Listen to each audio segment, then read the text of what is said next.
Ayah dari salah satu pendaki yang terjebak di Gunung Rinjani akibat gempa yang mengguncang Lombok, Nusa Tenggara Barat, Amrullah, menanti jenazah anaknya dipulangkan ke kediamannya, Jalan Perumbumi Sudiang Raya Makassar, Senin 30 Juli 2018. Sejumlah keluarga dan kerabat korban pun mendatangi kediaman korban untuk menyampaikan bela sungkawa. Anak Amrullah yakni Muhammad Ainul Taksim yang hobi mendaki tersebut berkeinginan mendaki 3 gunung tertinggi di Indonesia, salah satunya Gunung Rinjani sebelum menggelar pernikahan.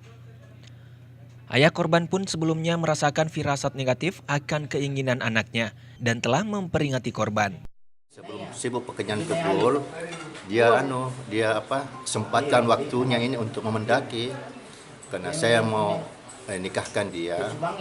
Dia bilang tidak usah dulu, masih ada saya punya niat 3 gunung saya belum taklukkan. Inilah Rinjani, Bromo sama Semeru. Tapi dia prioritaskan ini Rinjani. Sebenarnya saya tidak izinkan pergi karena saya sudah tahu kenapa barunya ini anak mau pergi. Saya punya firasat tidak enak. Tapi dia bilang tidak apa-apa, soal biasa begitu. Kalau biasa aja memang dia pergi. Dari data yang dihimpun, Ainun tersebut tewas setelah mengalami pendarahan di bagian kepala saat mencoba menyelamatkan diri. Sementara itu berdasarkan dari data Taman Nasional Gunung Rinjani, sekitar 266 pendaki berada di kawasan Rinjani dan 544 orang diantaranya sudah berhasil turun. Wawan Setiawan, Fajar TV dan Fajar Radio melaporkan.